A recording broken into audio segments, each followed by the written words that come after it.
नमस्कार साथियों, कैसे हैं आप सब लोग। मैं स्वाति आज अपनी इस वीडियो के माध्यम से आप लोगों का ध्यान एक ऐसे मुद्दे पर केंद्रित करना चाहती हूँ जो हाल फिलहाल में अखबारों में सनसनीखेज बना हुआ है, जिसमें आपने पढ़ा होगा कि एक नामी गिरामी स्कूल है समर वैली प्रतिष्ठित, जिसके शिक्षकों पर यह गंभीर आरोप लगाया गया है कि उन्होंने रिश्वत लेकर बच्चों को कुछ सब्जेक्ट्स में पास किया है। साथ ही साथ विद्यालय ने एक 30 से 40 बच्चों के बीच की संख्या को कक्षा 11वीं में अनुत्तीर्ण घोषित किया है। जी हाँ, 30 से 40 बच्चे फेल किए गए हैं और ये एक बहुत चिंतनीय विषय है कि इतनी भारी संख्या में कक्षा 11वीं में बच्चे होम एग्जामिनेशन में बच्चे फेल कैसे हो सकते हैं। अब शिक्षा, जिसके लिए हमारा उत्तराखंड देहरादून हमेशा से ही प्रसिद्ध रहा है, ब्रिटिश काल से ही यह चर्चा में बना है अपनी शिक्षा की गुणवत्ता के लिए, जहां बड़ी बड़ी हस्तियां यहां से पढ़कर गई हैं। साथियों, अब इतना गंभीर आरोप है, इसके पीछे की सच्चाई हमें जाननी चाहिए कि ये एक मिथ्या आरोप है या फिर ये वास्तव में इसके पीछे कुछ सच्चाई है। तो इसके लिए इस पूरे प्रकरण को मैं एक छोटी सी कहानी के माध्यम से आप तक पहुंचाने का प्रयास कर रही हूँ। अभी आप एक अभिभावक हैं, आप कल्पना कीजिए कि आप एक अभिभावक हैं, आपके बच्चे का 10वीं या 12वीं का रिज़ल्ट आने वाला है। ठीक है, अब रोज़ की तरह आप सुबह उठते हैं, एक खुशनुमा सुबह है, आप खुश हैं, आपके हाथ में चाय की प्याली है, आपने अखबार पे एक पंक्ति पर आपकी नज़र पड़ती है जिस पर लिखा है कि आज हाई स्कूल का पेपर रिज़ल्ट घोषित होने वाला है। अब अभिभावक के तौर पे आप बहुत खुश हैं, एक अंदर से डर भी है कि कहीं आपका बच्चा पास हुआ है। पास तो होगा ही, वो तो आपको पूरा यकीन है, लेकिन क्या उसने अच्छे अंक प्राप्त किए हैं या नहीं, क्योंकि ये सिर्फ एक स्टूडेंट की मेहनत ही नहीं होती, इसमें अभिभावक का भी पूरे साल भर का साझा होता है। तो आपने डर भी है, खुशी भी है, और आप रिज़ल्ट चेक करते हैं। 1-2 घंटे बाद जब रिज़ल्ट ऑनलाइन आता है तो आप चेक करते हैं और फिर आपको ये पता चलता है कि भाई आपका बच्चा तो 90% से पास हो गया। अब देहरादून की शिक्षा, आपका बच्चा हाई स्कूल में पास हो गया, पहली सीढ़ी पास कर ली और आप पहुंच गए 7वें आसमान में, पूरे घर में खुशी की लहर दौड़ गई।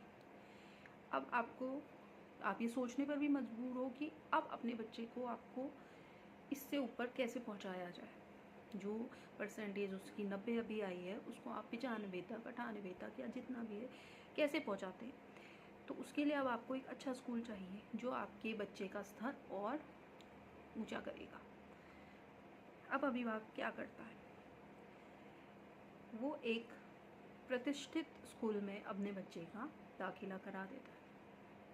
उसके लिए एक अच्छी खासी धनराशि उसको देनी पड़ती है, पर एक अभिभावक अपने बच्चे के लिए सब करता है क्योंकि उसे पता है मेरा बच्चा होनहार है और वो आगे जाके बहुत कुछ अचीव कर सकता है। तो एक अच्छे स्कूल में, एक अच्छे प्रतिष्ठित स्कूल में उसका एडमिशन हो गया। मेरिट के हिसाब से बच्चे को चुन लिया गया और बच्चे को विज्ञान या जो भी उसका सब्जेक्ट है वो दे दिया गया। अब आप पूर्ण रूप से निश्चिंत है कि एक बहुत ही अच्छे स्कूल में आपने अपने बच्चे का दाखिला करा दिया है। अब आपको चिंता करने की ज़रूरत नहीं है क्योंकि आपका बच्चा तो ऑलरेडी ही इंटेलिजेंट है और अब वो सुरक्षित हाथों में आपने सौंप दिया है। फिर आप देखते हैं कि कुछ समय बीतता है और आपका बच्चा आपको आके बोलता है कि भाई स्कूल का एटमॉस्फेयर, वातावरण थोड़ा ठीक नहीं है और जो शिक्षक है वो आपके बच्चे के ऊपर दबाव बना रहे हैं कि भाई ट्यूशन लो। तो आप समझ सकते हैं, आपको लगता है शायद आपका बच्चा ओवर रिएक्ट कर रहा है या क्योंकि हम कभी ये नहीं सोच सकते कि स्कूल जो है ऐसा कुछ कर सकता है, इतना नामी गिरामी स्कूल। तो हम अपने बच्चे की बात को अनदेखा कर देते हैं और हम उससे कहते हैं पढ़ाई में आप मन लगाओ, मन लगाने की कोशिश करो, सामंजस्य बिठाओ नए एटमॉस्फेयर में। पर आप देखते हैं कि बच्चा चुप तो हो गया, लेकिन उसके व्यवहार में, बिहेवियरल पैटर्न में लगातार चेंजेस आ रहे हैं। वो चिड़चिड़ा हो गया है, वो अकेला रहना पसंद करता है। धीरे धीरे फर्स्ट यूनिट टेस्ट में आप देखते हैं उसके नंबर कम आए हैं। आप सोचते हैं कोई बात नहीं, नई जगह, नया सिलेबस है, सब कुछ है, बच्चा आपका कर लेगा। समय बीतता रहता है, आपको पता है स्कूल संभाल लेगा और बच्चे संभाल लेंगे, दोनों बहुत इंटेलिजेंट है। रिजल्ट आ गया फाइनल। अब आपके हाथों में आपके बच्चे की मार्कशीट है 11वीं की। अब रिजल्ट घोषित हो गया, आपके हाथ में मार्कशीट आ गई और उसे देखते ही आपके पैरों तले ज़मीन खिसक गई। क्यों? क्योंकि आपका बच्चा जो है वो 11वीं कक्षा में विद्यालय द्वारा रोक दिया गया। जी हाँ, वही बच्चा, वही छात्र जो हाई स्कूल में 90% था, वो 11वीं में आते ही लगभग सभी विषयों में या 2-3 विषयों में फेल है, जिसकी वजह से उसे अनुत्तीर्ण घोषित कर दिया गया। अब अभिभावक क्या करेगा? एक पेरेंट वो परेशान है, उसको समझ नहीं आ रहा ये कैसे हो गया, कहाँ जाए, क्या करे, लोगों को क्या कहें कि हमारा बच्चा 10th का जो टॉपर है वो रुक गया है, परेशान है। और वो बहुत सोच विचार करके एक बार विद्यालय जाते हैं प्रधानाचार्य से मिलने। लेकिन प्रधानाचार्य से मिलना इतना आसान नहीं होता है, उसके लिए भी आपको काफ़ी जद्दोजहद करनी पड़ती है। इतनी जल्दी से लोग अवेलेबल भी नहीं होते हैं। चलिए किसी तरीके से अपॉइंटमेंट मिला, प्रिंसिपल से मिला गया, तो उन्होंने स्पष्ट बोल दिया अभिभावक को कि भाई आपका बच्चा पास नहीं है और रीटेस्ट नहीं हो सकता। अभिभावक के कहने पर रीटेस्ट के लिए मनाही कर दी गई, परंतु रीचेकिंग करी जाएगी, ऐसा स्कूल ने आश्वासन दिया और बोला कि 2 दिन के बाद आप एप्लीकेशन देकर जाइए और 2 दिन के बाद हम आपको रिज़ल्ट बताएंगे। परेशान अभिभावक घर आता है, बच्चे को बताता है। बच्चा तो सदमे में है, पर बच्चे को ऐसा लगता है कि शायद चेकिंग में कुछ गड़बड़ हुई होगी और नंबर आ जाएंगे। अब इंतज़ार हो रहा है कि स्कूल से फ़ोन आएगा 2 दिन में। तो हफ्ते बीत गए, 2 हफ्ते से 3 हफ्ते बीत गए। 3 हफ्ते बाद आपके पास एक कॉल आती है कि आप स्कूल आ जाइए, आपका रिज़ल्ट आ गया है। जब आप स्कूल पहुंचते हैं तो आपको ये बताया जाता है कि भाई आपके बच्चे के अंक है वो अपरिवर्तित है। अपरिवर्तित का मतलब है जितना उसके अंक पहले थे उतने ही अंक उसके अब हैं, उसमें कोई चेंज नहीं है। पेरेंट्स परेशान हैं।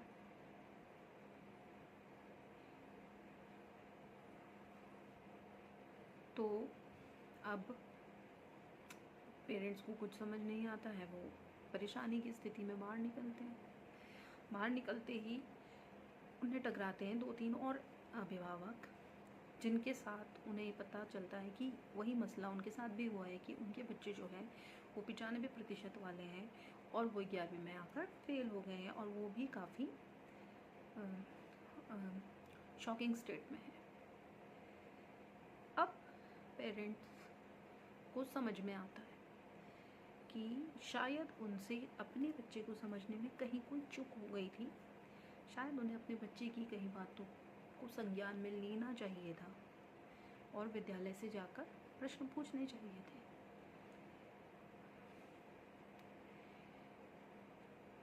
अब पेरेंट्स जो हैं वो जुटते हैं और यहाँ से हमारी कहानी का अगला पड़ाव शुरू होता है, एक जंग शुरू होती है। क्योंकि अब अभिभावक ये समझ गया है कि उसके बच्चे के साथ भेदभाव हुआ है, गलत हुआ है, और जो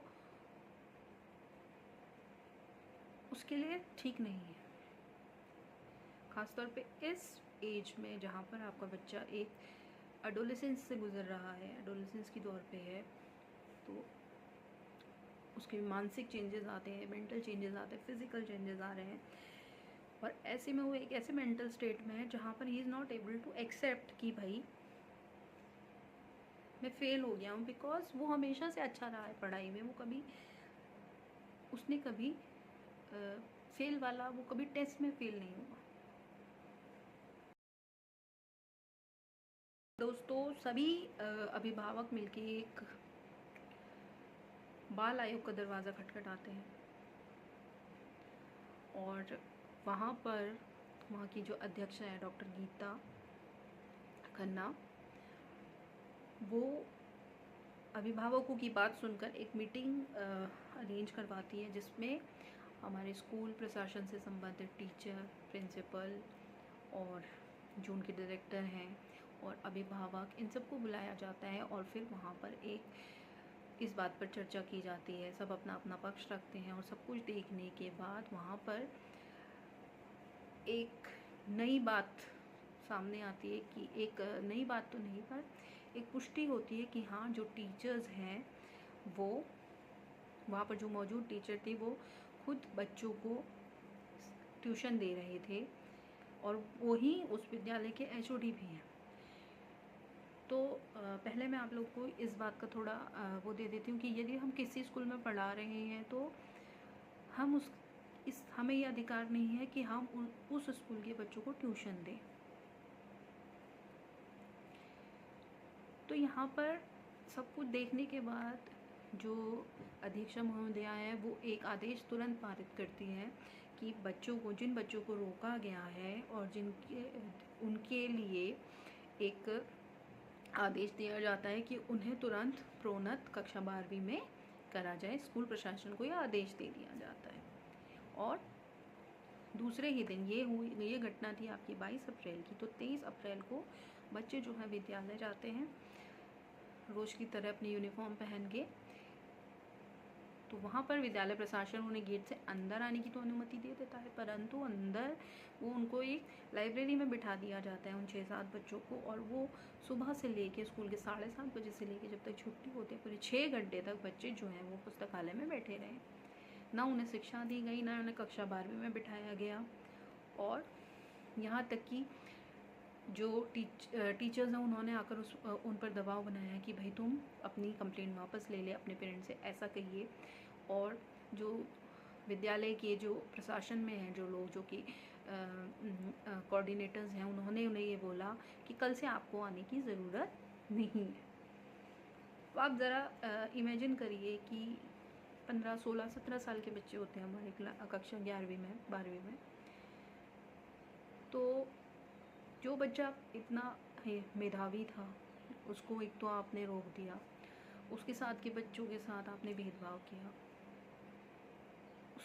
उसको पास नहीं किया, वो फेल हो गया, ज़बरदस्ती उसको फेल किया गया टारगेट करके, और ऊपर से आप उसको विद्यालय में भी उसके साथ अच्छा व्यवहार नहीं हुआ। तो ये गलत है। इस सब के बाद जो है पेरेंट्स जो है जब बच्चे घर जाकर सब कुछ बताते हैं तो फिर पेरेंट्स दोबारा से बाल आयोग का दरवाज़ा खटखटाते हैं, और वहाँ पर ये कंप्लेन करी जाती है कि भाई स्कूल प्रशासन ने जारी किए गए आदेश की अवहेलना की है और बच्चों को कक्षा 12वीं में प्रोन्नत नहीं किया है। जिस पर अध्यक्षा महोदय एक बार शिक्षा अधिकारियों से, उच्च शिक्षा अधिकारियों से जवाब तलब करती हैं, और फिर हमें ये पता चलता है कि जो मुख्य शिक्षा अधिकारी है वो सीधे एक आदेश निकालते हैं कि जो आदेश बाल आयोग द्वारा निकाला गया था बच्चों को प्रोन्नत करने का, वो बहाल किया जाए। अब ये आदेश जो विद्यालय को दिया गया है, इससे लेकर जो पेरेंट्स हैं अपने बच्चे को अगले दिन यानी कि 30 अप्रैल को ये आदेश मुख्य शिक्षा अधिकारी द्वारा निकाला गया है और 1 मई को बच्चों को दोबारा स्कूल भेजा जाता है। इस बार पेरेंट्स भी बच्चों के साथ जाते हैं, विद्यालय फिर से बच्चों को गेट से अंदर ले लेते हैं, लेकिन फिर से उन्हें पुस्तकालय में बिठा दिया जाता है। और जिस पर जो पेरेंट्स हैं वो बाहर इस बात पे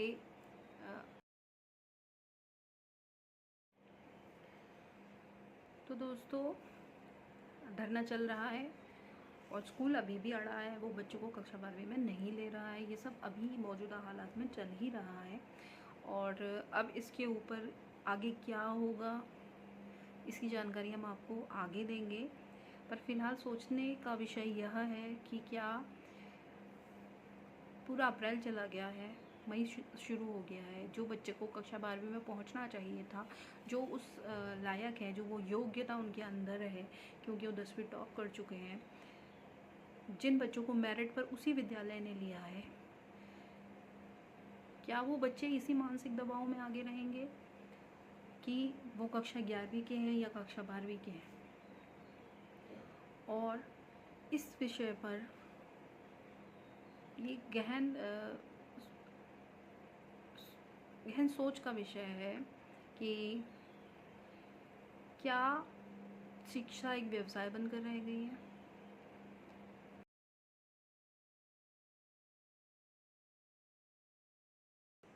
इस पूरे प्रकरण से, इन सारे घटनाक्रम को देखते हुए मैं बहुत आहत हुई हूँ और मेरी सारी संवेदनाएं, पूरी संवेदनाएं हैं अभिभावकों के और छात्रों के साथ, जो इस मुश्किल वक्त में इन हालातों का सामना कर रहे हैं और जूझ रहे हैं और इससे पार करने की कोशिश कर रहे हैं। और ये एक बहुत ही चिंतनीय विषय बन चुका है कि क्या शिक्षा सुरक्षित हाथों में है, क्या हम अपने बच्चों को अच्छा भविष्य दे पा रहे हैं। और इन सारे घटनाक्रम ने शिक्षा प्रणाली पे, शिक्षा प्रशासन पे, एक शिक्षा व्यवस्था पे एक बड़ा प्रश्न चिन्ह लाकर खड़ा कर दिया है कि क्या एजुकेशन, क्वालिटी ऑफ एजुकेशन हमारा बच्चा प्राप्त कर पा रहा है या फिर शिक्षा का व्यवसायीकरण हो चुका है। और ये एक अत्यंत दुखद घटना है जो विचार करने योग्य। तो ये एक छोटा सा वीडियो इसलिए बनाया गया था कि आप लोगों को इस विषय के बारे में पूर्ण रूप से थोड़ी जानकारी हो जाए कि क्या हो रहा है और फ़िलहाल क्या चल रहा है। अब 9 तारीख तक शायद कोई डिसीजन आ जाएगा। वैसे तो आदेश दे दिए गए हैं पर विद्यालय मानने को राज़ी नहीं है और बच्चों को अभी शायद थोड़ा और इंतज़ार करना पड़ेगा। और अब विद्यालय जो है वो शायद रीटेस्ट के लिए भी मान गया है, जिसके लिए पहले उसने अभिभावकों को मना कर दिया था कि हम आपके बच्चों का रीटेस्ट नहीं लेंगे। पर अब जब प्रोन्नत करने का आदेश आया उसके बाद शायद विद्यालय जो है वो रीटेस्ट के लिए मान रहे हैं। तो आप हमें ये भी बताइएगा कि क्या आप बच्चों का रीटेस्ट होना चाहिए, क्या आप इसके समर्थन में है, क्योंकि अप्रैल की बच्चों की पढ़ाई निकल चुकी है, ना बच्चों ने 11वीं की पढ़ाई करी है ना 12वीं की पढ़ाई करी है, मई शुरू हो गया है। और इसके साथ ही ये इस बात में जो कार्यवाही आगे होती जाएगी उसका हम आपको विवरण देते जाएंगे अपनी अगली वीडियोज़ में। और तब तक हमारे साथ बने रहिए। और अगर आपको थोड़ा भी आप एक अभिभावक हैं और आप इससे रिलेट करते हैं तो हमारे वीडियो को लाइक कीजिए, चैनल को सब्सक्राइब कीजिए और शेयर कीजिए। Thank you. नमस्कार।